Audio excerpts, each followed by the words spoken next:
2-3 tests.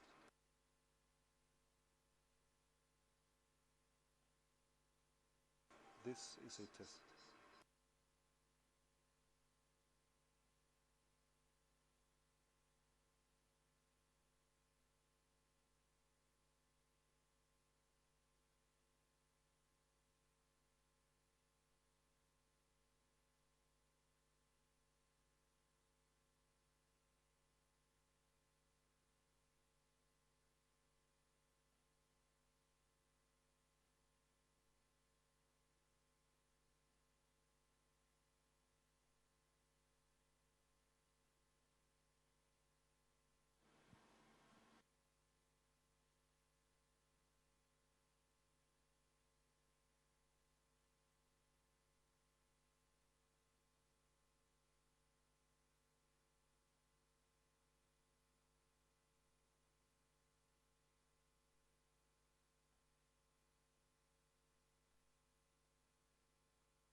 Deux, trois, test.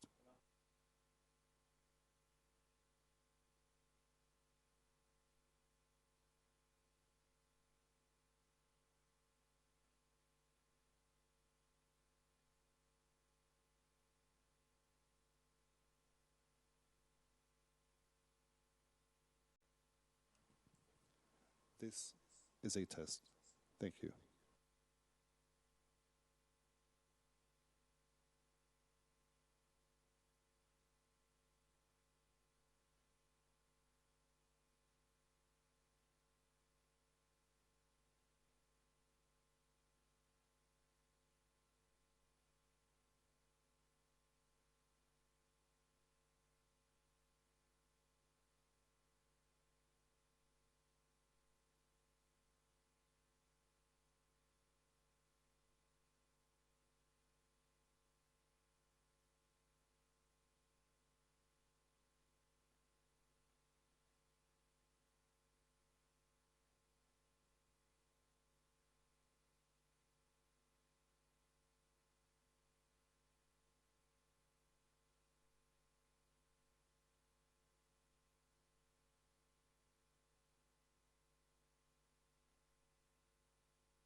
Un, deux, un, deux.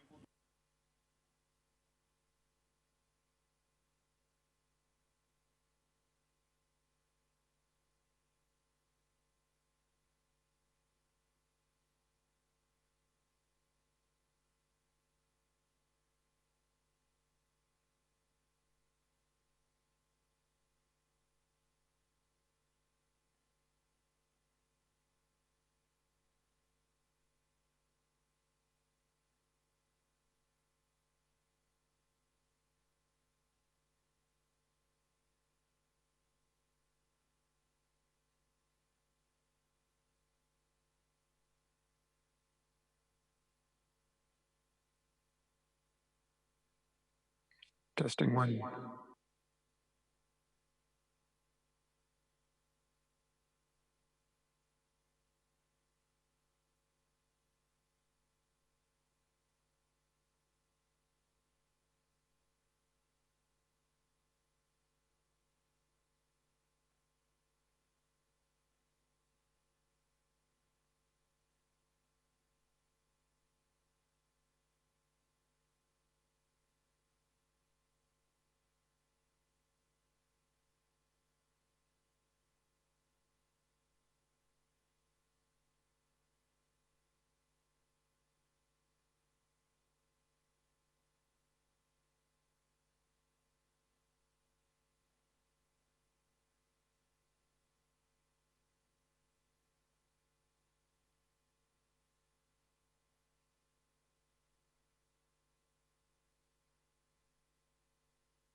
Je ne peux pas unmuter le floor, s'il vous plaît, José ou Alex.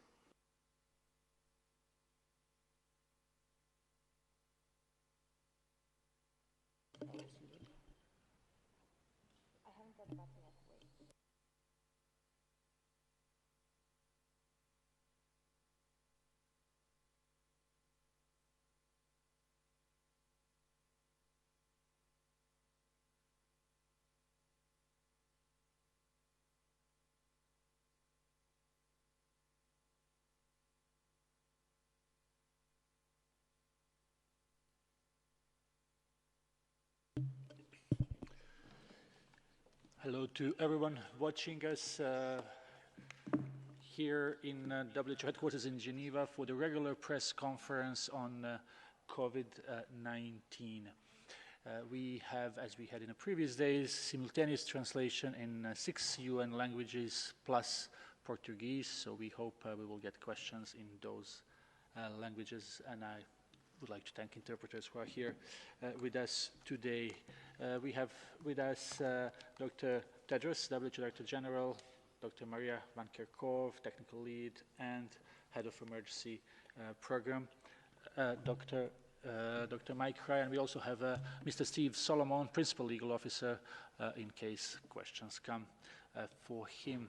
Before we open the before I give the remarks give the floor to Dr. Tedros for his opening remarks, just to remind you that we have been sending you press releases as well as invitation for press conferences of our regional offices and on activities from our different sections. So I'll give the floor to Dr. Tedros for his opening remarks. Thank you, Tariq. Good morning, good afternoon, and good evening.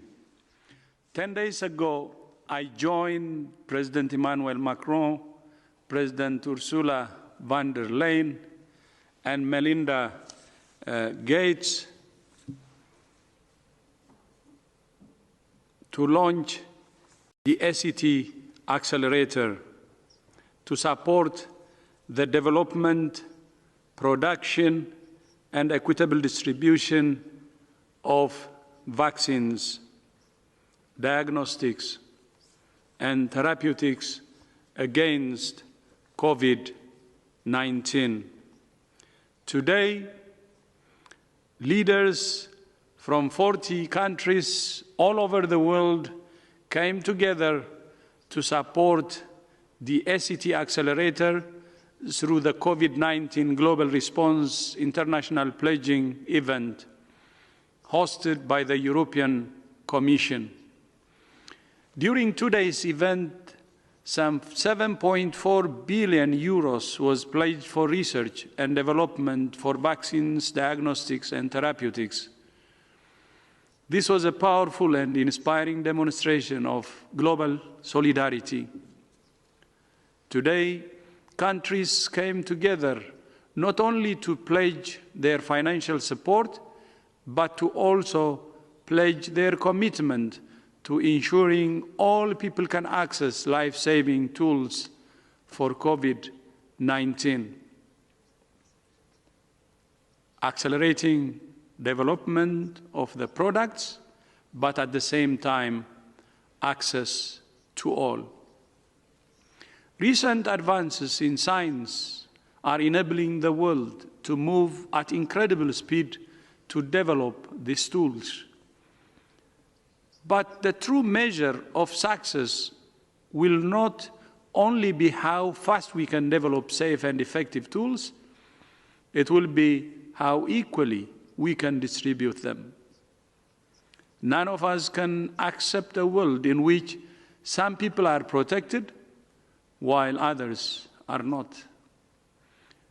Everybody should be protected. None of us are safe until all of us are safe. The potential for continued waves of infection of COVID-19 across the globe demands that every single person on the planet be protected from this disease.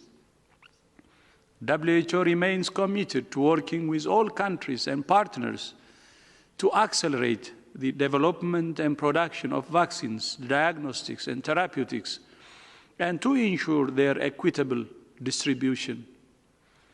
This is an opportunity for the world to come together to confront a common threat, but also to forge a common future. A future in which all people enjoy the right to the highest attainable standard of health and the products that deliver that right. That's what we mean by health for all. We have been saying it for the last more than 70 years since the WHO was created. But I think, given the experience we have now and the difficulties we're going through, it's time to make it happen, health for all. But one of the best tools is also one of the most basic: clean hands.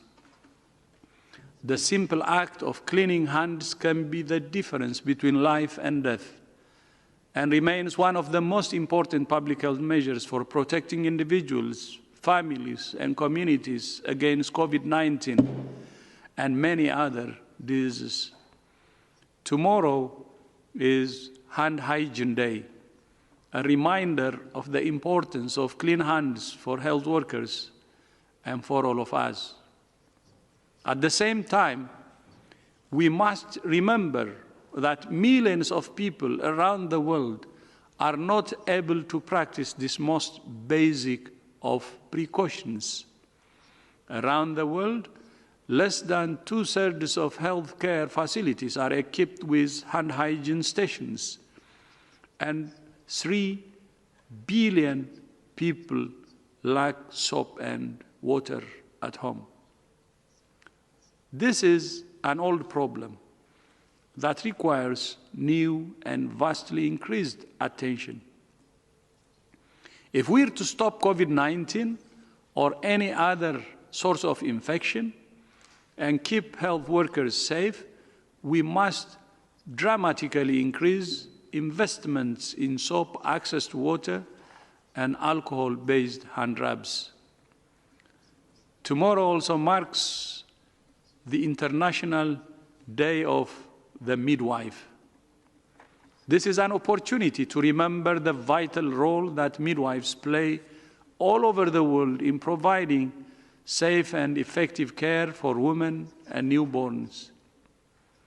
Research shows that interventions delivered by midwives can avert over 80% of all maternal deaths, stillbirths, and neonatal deaths. The service of midwives is actually a lifeline for many. Childbirth can be one of the most precious moments in a woman's life, but it can also be one of the most dangerous, as you know. Midwives are essential for guiding and caring for women through their entire pregnancy and the critical moment of childbirth.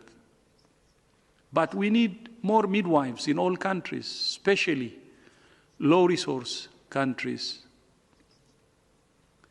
To mark Hand Hygiene Day and the International Day of the Midwife, we're calling all people to stop what they're doing at noon tomorrow to clap for nurses and midwives and thank them for their role in delivering safe and effective care, especially during this pandemic. They're risking their life and to protect or to give life to others. Several countries are now starting to ease so-called lockdown and stay-at-home orders. But our common commitment to basic measures such as cleaning hands and physical distancing cannot be relaxed. Nor can the commitment to the tools that are the foundation of the response to find isolate, test, and care for every case and trace every contact, and to ensure health systems have the capacity they need to provide safe and effective care for all. But just as the number of new cases and deaths is declining in some countries, it's mounting in others. That's why today's pledging event is so important. This virus will be with us for a long time, and we must come together to develop and share the tools to defeat it. But of course, today's event only covers one part of the response for research and development in vaccines, diagnostics, and therapeutics. In the weeks and months ahead, we will need much more to meet the demand for personal protective equipment, medical oxygen, and other essential supplies. Later this week, WHO will launch its updated Strategic Preparedness and Response Plan, which will provide an update of the resources WHO needs to support the international response and international and national action plans to the end of 2020. WHO is grateful to the many countries and donors who supported the first strategic and response preparedness and response plan. And we are also grateful to the more than 300,000 individuals, corporations, and foundations who have contributed to the Solidarity Response Fund, which has generated more than $210 million in just 6 weeks. As my friend Boris Johnson said during today's pledging event, we're in this together, and together we will prevail. We will prevail through national unity and global solidarity. The antidotes to this virus are national unity and global solidarity. The antidote to this virus is the human spirit. Thank you. Thank you very much, Dr. Tedros, for these opening remarks. We will now open the floor for questions. I will remind journalists to be very brief and ask only one question, so we can try to take as many as possible. And again, you can ask the question in 6 UN languages plus Portuguese. For journalists who are on Zoom, you will need to go to settings to find your language. And because of a bug we have, Arabic is under Korean. So if you want to listen in Arabic, you have to click on Korean. That's a bug that we have in a Zoom, and it's not really our fault. We will start with EFE news agency. Isabel is online. Isabel? Yes, do you hear me? Yes. Thank you. Ya, gracias. Voy a hacer la pregunta en español. Gracias por tomar esta pregunta. En varios países de distintas regiones, incluidos algunos de América Latina, las farmacias están vendiendo test de diagnósticos de coronavirus para que la gente pueda hacerse estos test en sus casas. Y en algunos países se está haciendo con autorización de las autoridades sanitarias y en otros países de manera más o menos informal. Quisiera saber si la OMS aconseja que la gente pueda hacerse este tipo de diagnósticos ellos mismos, si creen que estos tests son fiables y cómo evalúa el riesgo de que una persona con un falso resultado negativo, si cree que estos tests no son fiables, crea que está sana y pueda transmitir el virus, sobre todo ahora que muchos países están relajando o empiezan a relajar las medidas de confinamiento.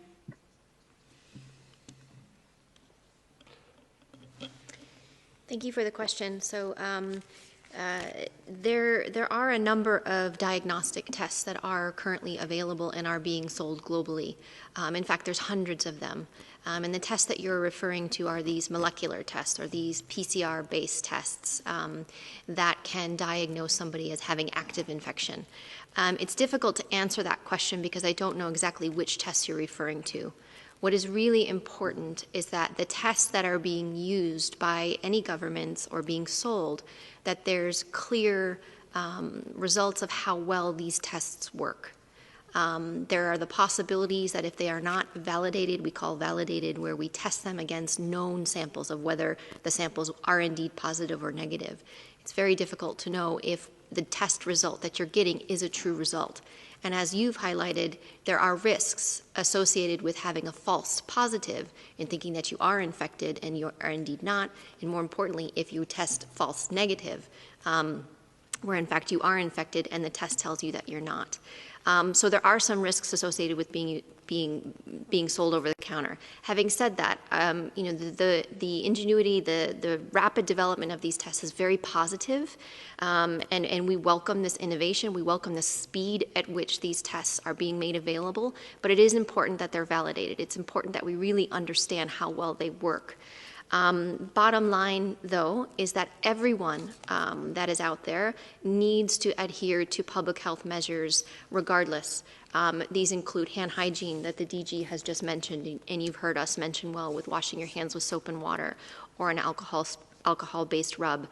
Practice physical distancing, so where you're physically distant from another person. Adhering to the public health measures that are put in place by governments. Practicing respiratory etiquette. These are the things that must be adhered to all the time while we work through the use of some of these tests that are coming online.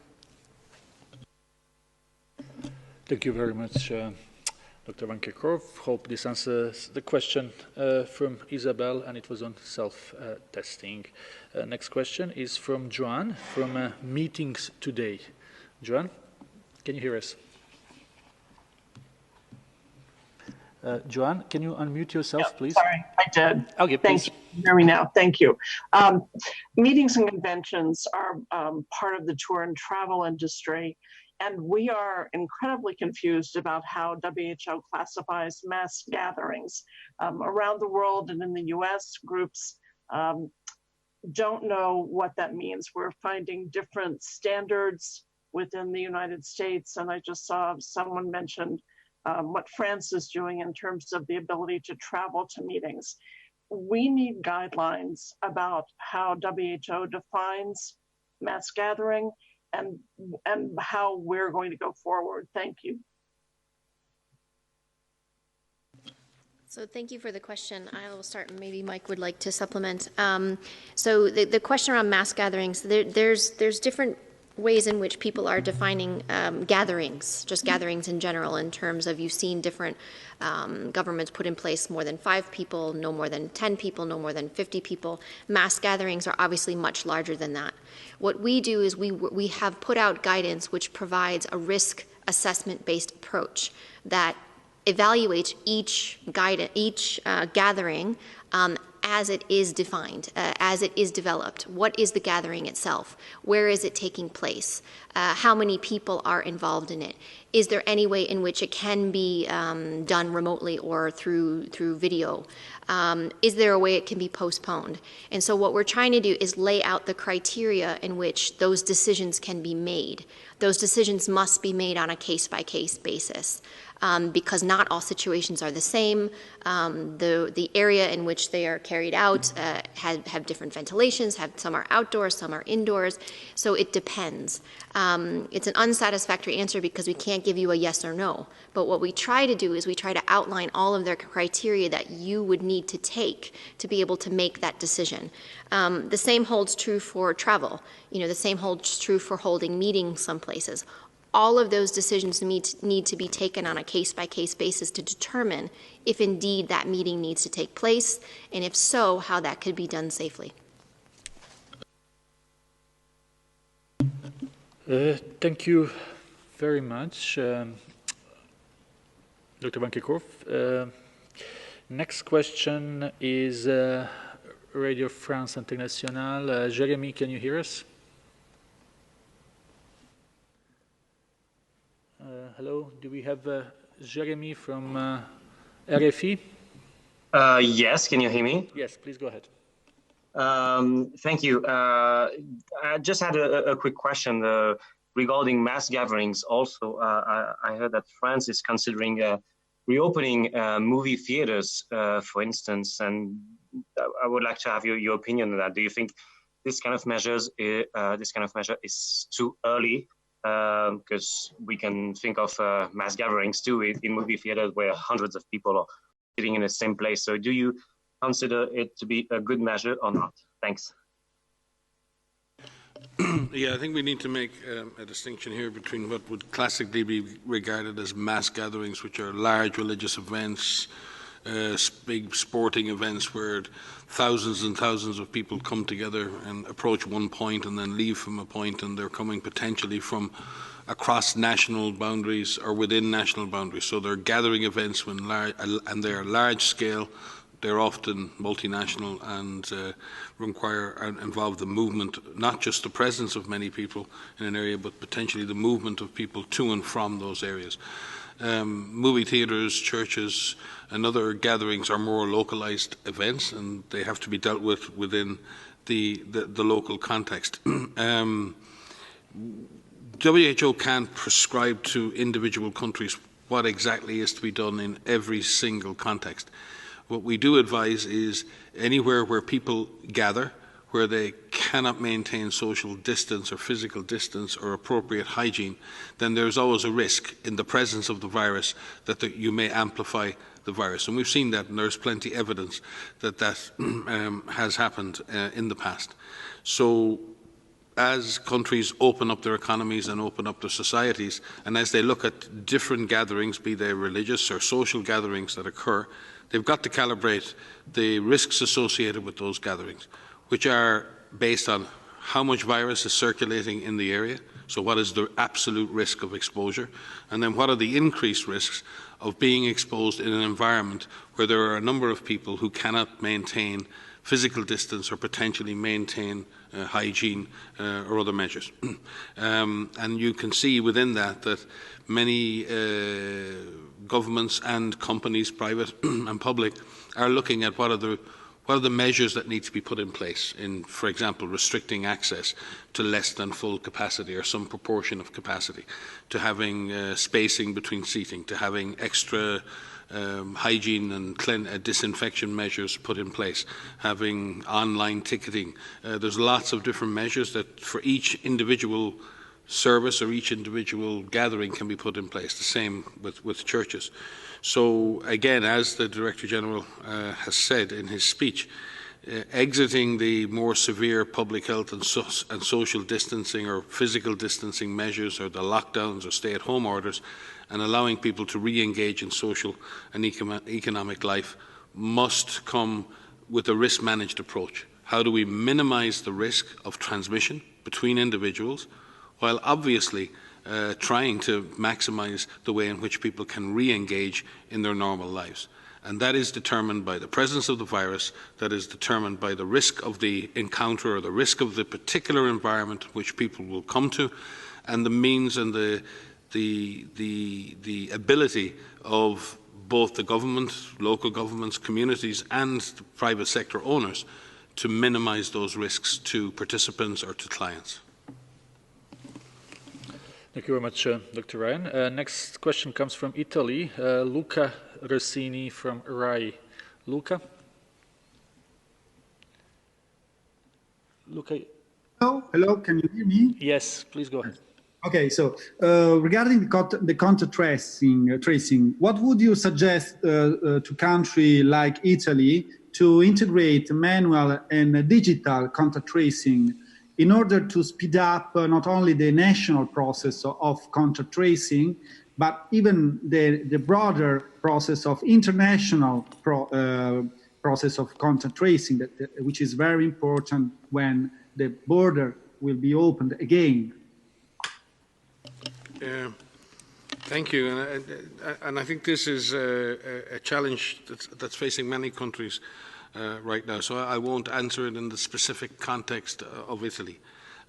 I think when you speak to professionals in Korea and Singapore about what they did to make their contact tracing more effective, they will first and foremost tell you that they got more boots on the ground, that they went back to the basics of public health, finding cases at community level, community-based surveillance, putting more surveillance officers out there, following up with people, making the phone calls, knocking on people's doors, finding out who could have been exposed, and ensuring that those who are suspected are tested and isolated, and then ensure that those who are in contact are given that information so they can protect themselves and their families, and are offered either home quarantine or quarantine in a third place. And this has all been aimed at breaking the chains of transmission. If someone who is infected has no further contact with other people other than protected health workers, their chances of passing on the disease are minimized. If a contact who is developing disease is aware of that and reports symptoms immediately, the chances of them infecting someone else decreases very, very importantly. And this is all going to that number that everyone talks about, the R number or the R naught, the capacity of one individual to infect any other individual. Contact tracing and case finding is not about surveillance or interrupting people's lives. It's about trying to identify those individuals who are sick and in trying to ensure that those sick individuals are tested and cared for, and that anyone who is in contact with them is monitored and then subsequently tested and cared for if needed. In doing that, we reduce their role in spreading the disease to others. That is essentially a human process, and it needs to have a human face because these are difficult times for cases and for contacts.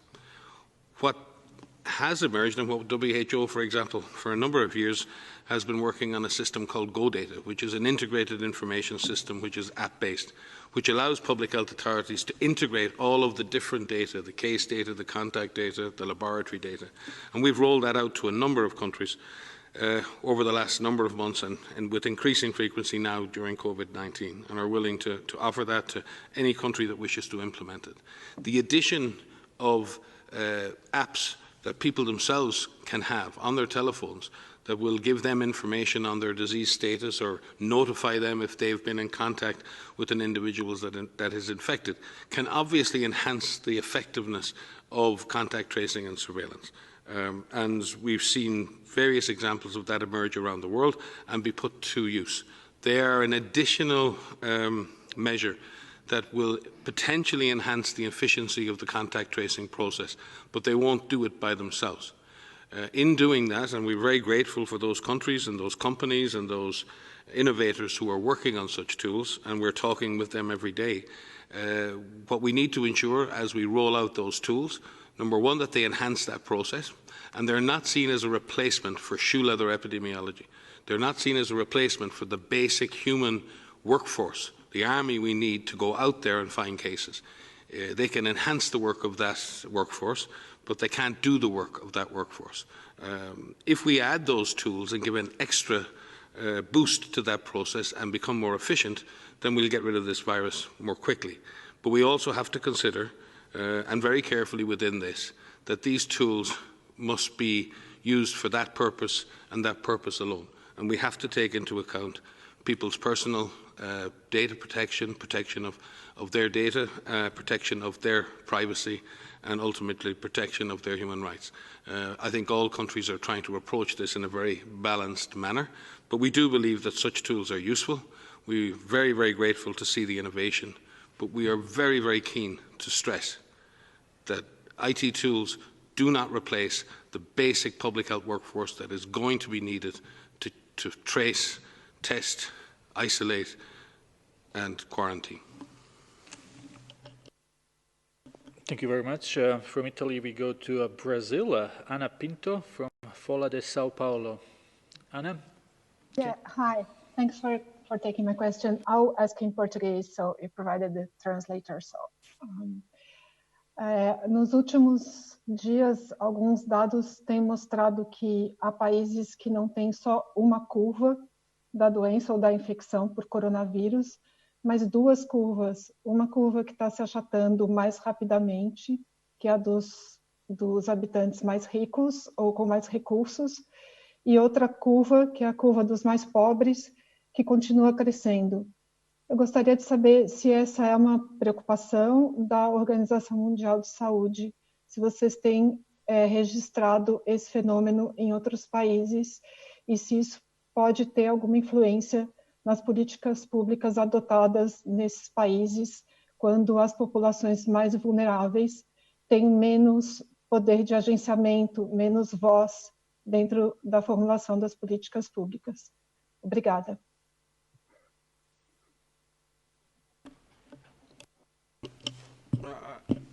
Maria may go into the detail, but I think it is as to whether or not we're seeing this phenomenon. But it is very important, and the Director General has said this many times, no one is safe until everyone is safe, and we cannot leave anyone behind. And we have to absolutely ensure that public health surveillance and testing is available to all who need it. And it is very important that testing is not seen as the purview of the wealthy or those who can afford it. This isn't about testing people from a clinical perspective only. This is about testing people so we know where the virus is. And therefore, if people see the purpose of testing in just getting my diagnosis so then I can go and pay for treatment, then that is a distortion of the ultimate purpose of testing. Testing is aimed at doing two things. One is giving people with symptoms an opportunity to be tested so they can get the proper care, but it also triggers a whole series of activities to understand the transmission and dynamics of the virus. So if access to testing is determined by resources, then there's going to be a very skewed understanding of where the virus actually is. And that's very dangerous. That's dangerous from a public health perspective. Not only is it inequitable, it is also dangerous. So it's very important that testing is made available to those who need it. And in fact, in some cases, I believe that testing should be more available in areas where people don't have the opportunity to physical distance, where they may have higher rates of infection and in fact may also have higher rates of death if they are infected. We've seen with many vulnerable populations, we've seen with ethnic minorities, we've seen with indigenous people that they may have higher death rates when they are infected because of underlying conditions, because of long-standing underlying conditions. So it is all the more important that we have early testing of people who may have those underlying conditions. So if anything, testing should be prioritised in areas where there's underprivilege, where there's overcrowding, where there's poverty. But it is, I'm not aware of this emerging systematically in our data, Maria, but certainly if this phenomenon is happening, then this is a very wrong direction, because it is not only inequitable and unjust, it is also a dangerous direction, because you will not know where the virus is and you will not be able to detect those who need care the most. Maybe to supplement what Mike has said, so the speed in which the virus can transmit relates to the contact between infected people. And so we have seen in a number of urban areas the ability for the virus to spread. We've also seen this in less populated areas. Just because there's an urban area that has a seeding of this virus or the virus being detected doesn't mean that it has to take off. The ability of our ability to suppress transmission relates to detecting people with the virus, so it relates to testing. It relates to the surveillance strategy that is in a country and how countries are actually looking for cases. It relates to the ability to isolate known cases. If those cases who are known are isolated in a healthcare facility and are treated, are provided care, depending on the severity of their symptoms, then they are taken out of the general population and they can't transmit to other people. If contact tracing is happening comprehensively, where contacts of known cases are identified and those contacts are quarantined, then if they develop symptoms, they're already in quarantine. They don't have the ability to infect somebody else. So it's all about the ability of this virus to find another person to infect. And if we stop that, if we break that chain of transmission, that's what we mean.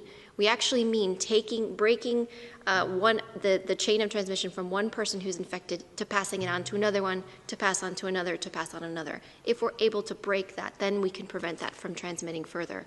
But it is important to know how cases are being detected in a country. It's important to know how, once they are detected, how they are cared for and isolated, and if contact tracing is occurring. But just because a virus is identified in an urban area, it doesn't mean that it has to take off. And we've seen a number of countries that have been able to prevent that from happening, whether it's through the public health measures or it's through these more advanced stay-at-home orders. But it is possible to suppress transmission and to break those chains of transmission. Thank you very much, Dr. Ryan and Dr. Van Kerkhove. This was a question from Folha de Sao Paulo about inequality, social inequalities and COVID-19. Next question is coming from Savio Rodriguez from Goa Chronicle. Savio, can you hear us? Yeah, can you hear me? Yes, please go ahead.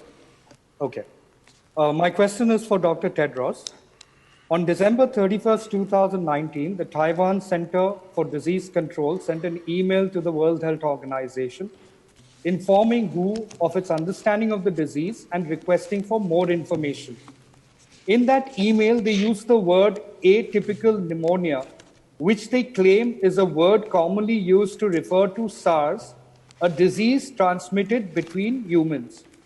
Why did WHO not take Taiwan CDC observations seriously? Is my question. Thank you, Savio. I think Mr. Solomon will take this one. I may follow. Thank you, Tariq, and thanks very much for the question. It's appreciated because it gives us an opportunity to set the record straight, which I'd like to do right away. And then I'd also like to address questions of their participation at WHO meetings, because these questions continue to come up as well. So did Taiwan warn WHO on 31 December 2019?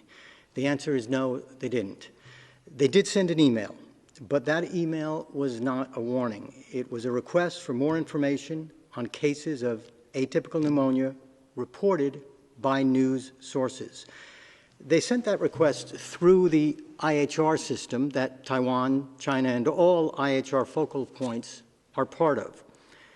The email asked for more information about news reports that WHO and most public health services already knew about. Others, in fact, sent similar emails that same day, also asking for more information. These reports about atypical pneumonia cases came from Wuhan itself on the internet, and they came through a website run by ProMed. That's an acronym for Program for Monitoring Emerging Diseases. The reports were therefore already available, and the Taiwanese email just requested in very kind terms more information. Why then has this story of warning continued to circulate? Well, the answer to that is in part because of the rules for the IHR system itself. That is the electronic communication system supporting the international health regulations and its focal points from around the world. These focal points around the world are the direct channel to WHO for information about disease outbreaks. The communications are confidential in order to promote openness within the IHR system. So until Taiwan CDC indicated that they didn't expect confidentiality about that email, we couldn't offer details. Then on 11th of April, that changed. Taiwan's authorities held up the email at a media briefing. Since Taiwan has made the message public, I'll read out the full content today. It reads, and I'm quoting in full, "News resources today indicate that at least 7 atypical pneumonia cases were reported in Wuhan, China. Their health authorities replied to the media that the cases were believed not SARS. However, the samples are still under examination and cases have been isolated for treatment. I would greatly appreciate it if you have relevant information to share with us. Thank you very much in advance for your attention to this matter. Best regards. The email wasn't a warning, and it only contained information that WHO already had picked up from internet reports. It's also important to say that the Wuhan situation had already been captured by WHO on that day, 31 December 2019. WHO activated its incident management protocols the next day on January 1st, and then, along with embedded scientists from other governments, WHO began the work which continues to this day, analyzing the data and seeking additional information. On the 4th of January, WHO provided information about this situation publicly. On the 5th of January, WHO shared detailed technical information through this IHR system.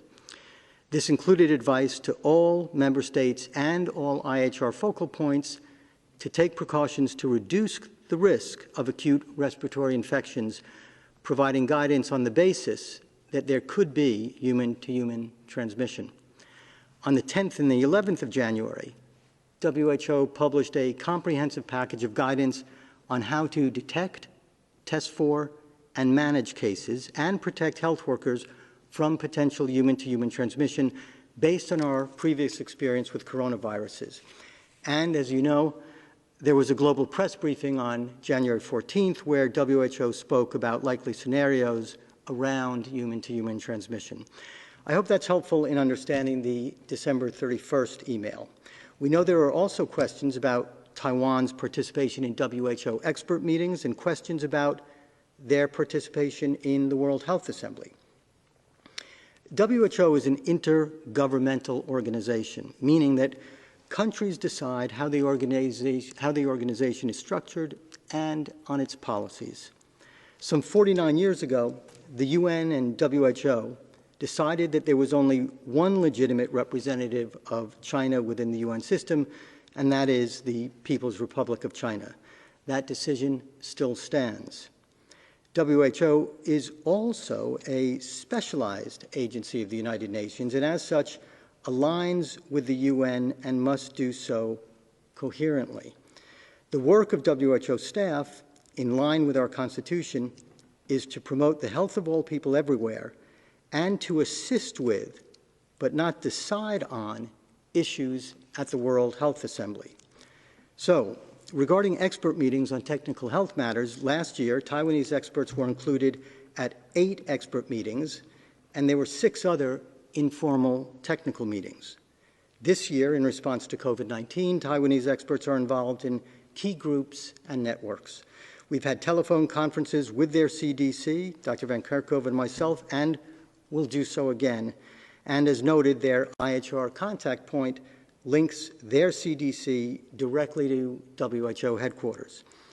In the COVID-19 response, especially, they have had notable successes, and we appreciate their contributions. Regarding the World Health Assembly, the next one will be in 2 weeks, starting on May 18th. The involvement, if any, of Taiwanese observers in that assembly is a question for the 194 governments of WHO.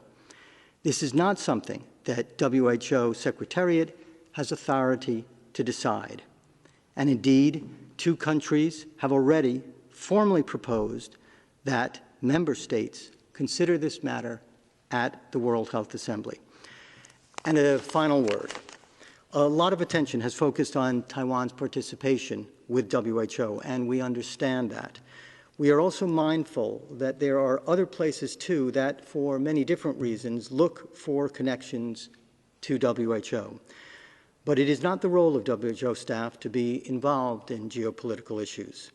In fact, our principles of neutrality and impartiality exist to keep us out of those issues and to promote the role of evidence-based science in all our work. Our role, even when we operate in sensitive political areas or in complex humanitarian emergencies, is to follow the rules and policies that member states set out and, working within them, to strengthen health systems and access to health care for all people everywhere. Others may want to add to this. Thanks very much.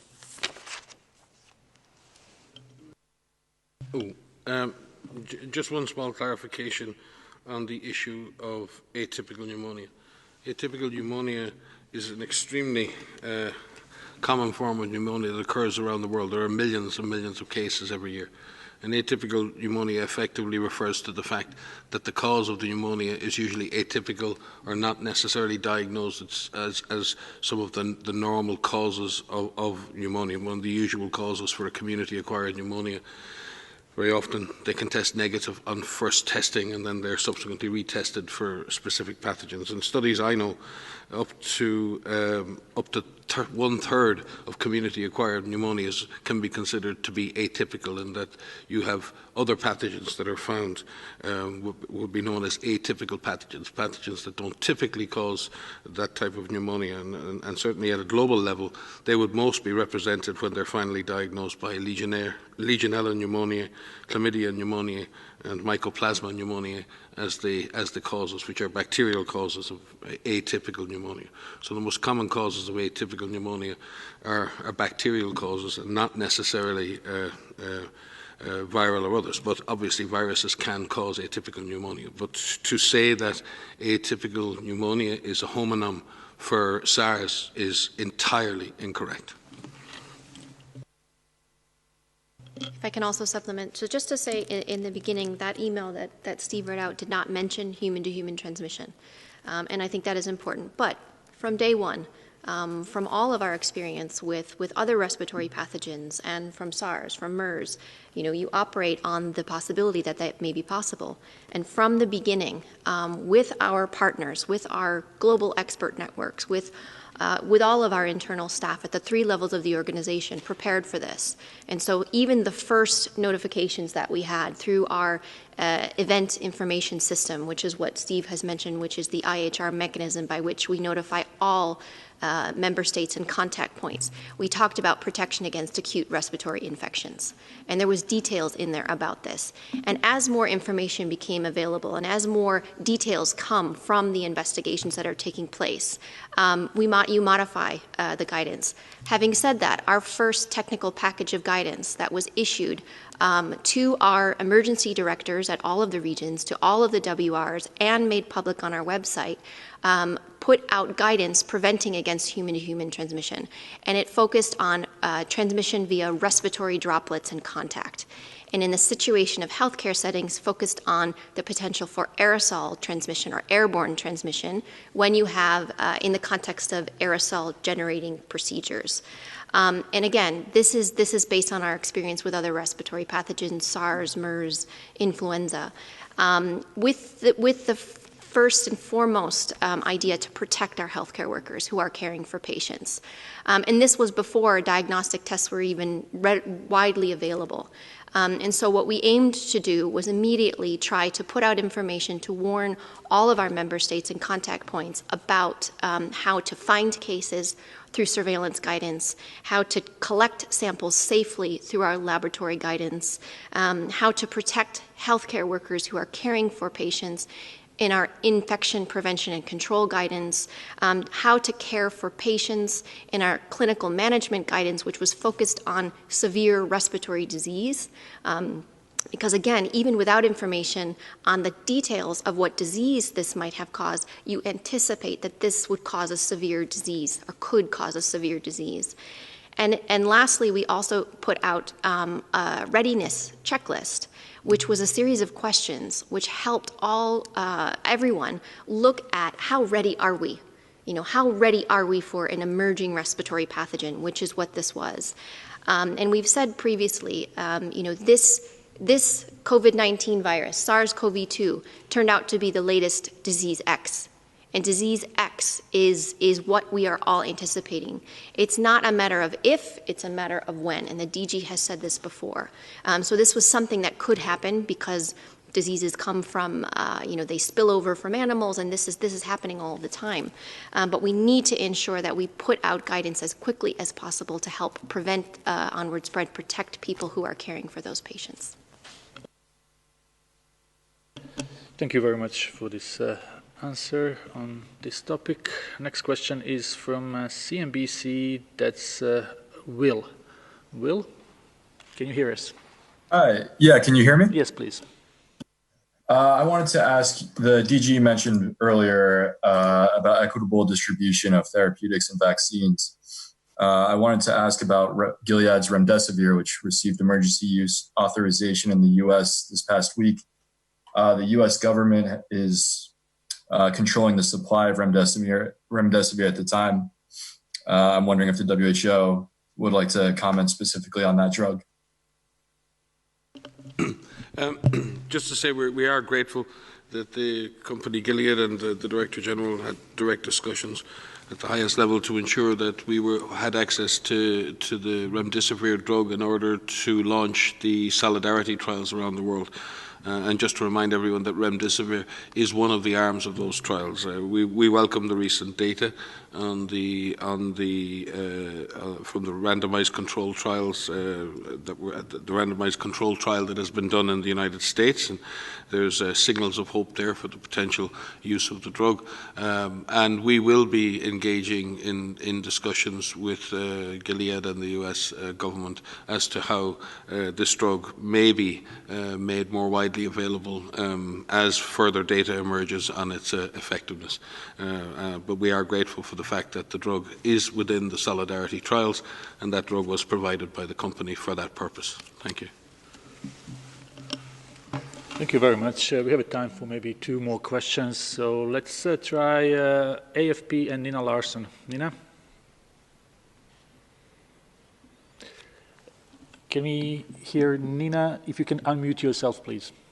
Hello, can you hear me? Yes, now it's okay. Okay, thank you. Thanks for taking my question. So I had a question about President Trump and his Secretary of State, Mike Pompeo, have said that they've seen enormous evidence that the novel coronavirus originated in a lab in Wuhan. I'm just wondering if the U.S. has discussed or shared this evidence with the WHO, and if the WHO is looking to investigate these claims if or when you're invited to China to participate in investigations into the origin of the outbreak.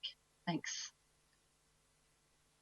So I can start, and perhaps Mike would like to supplement. So let me start with the public health importance of really understanding where this SARS-CoV-2 virus, the virus that causes COVID-19, comes from. What's really important is for us to understand the zoonotic source, what we call the animal source. This is a coronavirus, and coronaviruses circulate in bats, and so there's an ancestral link to bats, and that is something that we know based on the genetic sequences of this virus and other coronaviruses that circulate globally.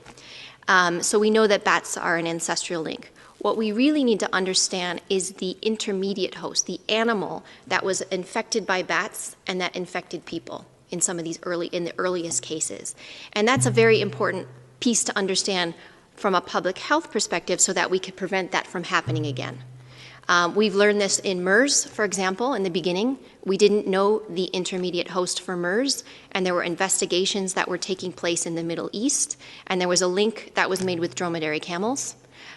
This happens for a lot of these zoonotic pathogens. And what we need to do is we need to do these investigations, these studies, to better understand what is the animal host for COVID-19. We have discussed this with our colleagues in China, and we discussed it during the mission that I took part in February. And one of the recommendations was to be able to do those investigations and do those with our colleagues at FAO and OIE and different ministries across China. And this is an important part of our understanding of how this all began so that we could prevent it from happening further. From all of the evidence that we have seen, from all of the sequences that are available, and there are, I believe, more than 15,000 full genome sequences available, or close to 15,000, that this virus is of natural origin. But we do need to still find the intermediate host in China, and that is something we are very supportive of to provide that support to our colleagues in China. And just a supplement on your first question, no, we have not received any data or specific evidence from the US government relating to the purported origin of the virus. So from our perspective, this remains speculative, but like any evidence-based organization, we would be very willing to receive any information that purports to the origin of the virus, because, as Maria said, the origin of the virus is a very important piece of public health information for future control. So if that data and evidence is available, then it will be for the United States government to decide whether and when it can be shared. But it's difficult for WHO to operate in an information vacuum in that specific regard. So we focus on what we know, we focus on the evidence we have, and the evidence we have from the sequencing and from all that we have been advised is the virus itself is of natural origin, and we need to understand more about that natural origin, and particularly about intermediate hosts. This issue was one of the recommendations of the Emergency Committee on 30th of January. It was subsequently repeated in the advice the other day. The Director General, when he visited China when I was there with him, raised the issue at the highest level. Not as a specific issue, but we've been saying this since the beginning. We have to control this outbreak, and this is the most important thing we have to do. But we have to also understand the origin so that we can put in place the right public health and animal-human interface policies that will prevent this happening again. This is not unique. We have done the same in the Middle East with MERS. We have done the same with Ebola in Africa. Understanding the host animal, understanding the intermediate species, and understanding how to protect human beings in that cycle is exceptionally important.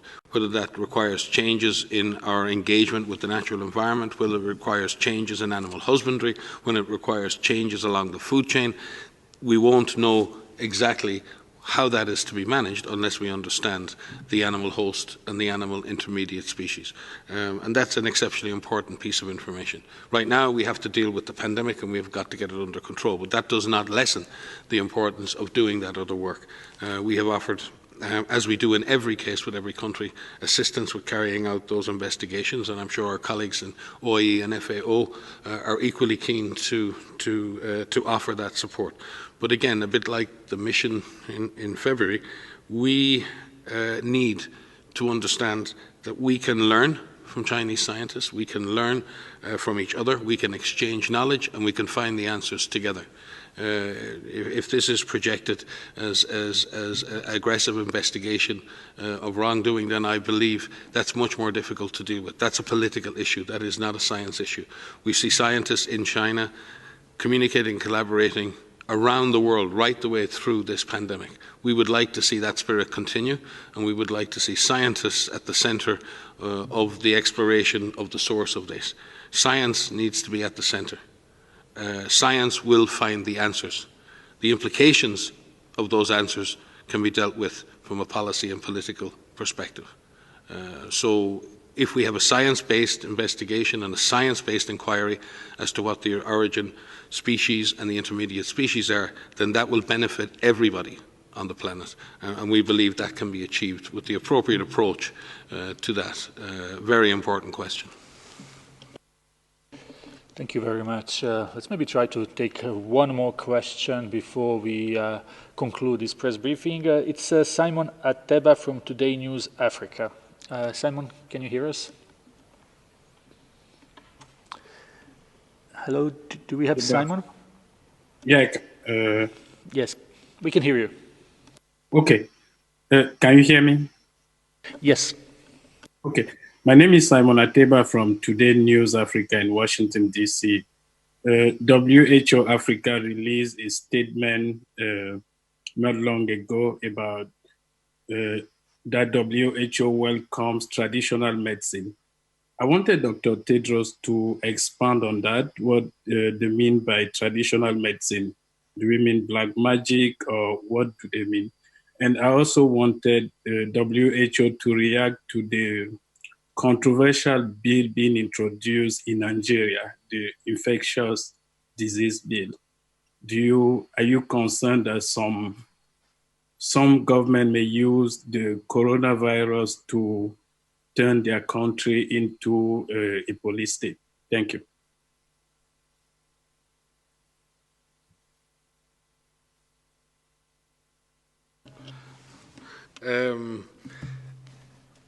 What WHO, and I think our African Regional Office released a statement on this, does support the use, as we do all over the world, there's a difference here between what are natural remedies or natural supplements where people take things to feel better, and if people want to take a honey and lemon drink in order to ward off infectious diseases, that's a very different thing to taking a drug with an active ingredient, whether that's of natural or pharmaceutical origin. What we're talking about here are potential treatments that have active pharmaceutical ingredients. And an active pharmaceutical ingredient can help you if it's targeted at the virus that's infecting you, but it can also hurt you if it affects any other system and doesn't deal with the virus.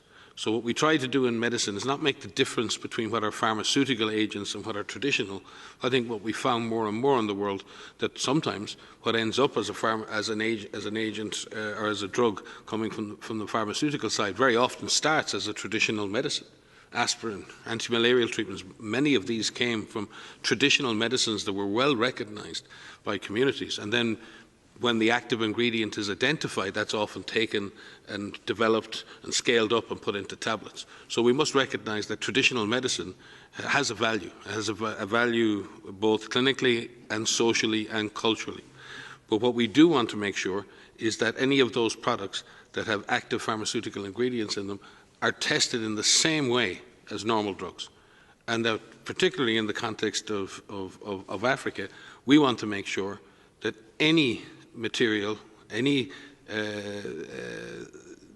drug going into the body of an African gets exactly the same testing and safety and efficacy trialing as it would in any other part of the world. So this is not about denying Africans traditional therapies. This is about making sure that those therapies are safe and effective. And WHO will support those researchers who have traditional medicines that have some potential or are showing some promise or have some indication that they may work, and we will support them in building the necessary clinical trials that can test the safety and efficacy of those potential traditional remedies. This is both as a way to protect people from remedies that may hurt them, but also to select out those remedies that may actually work in this case. Maria?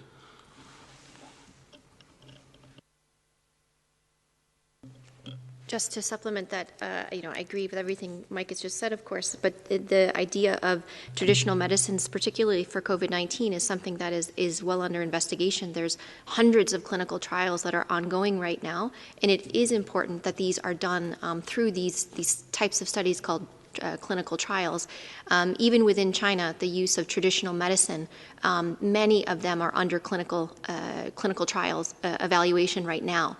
And I haven't seen the full statement from our regional office, but WHO has been working with a number of research groups to ensure that any drugs, whether it's traditional medicine or whether it's Western, quote unquote, Western medicine, that these are done and evaluated through clinical trials to ensure their safety and their efficacy.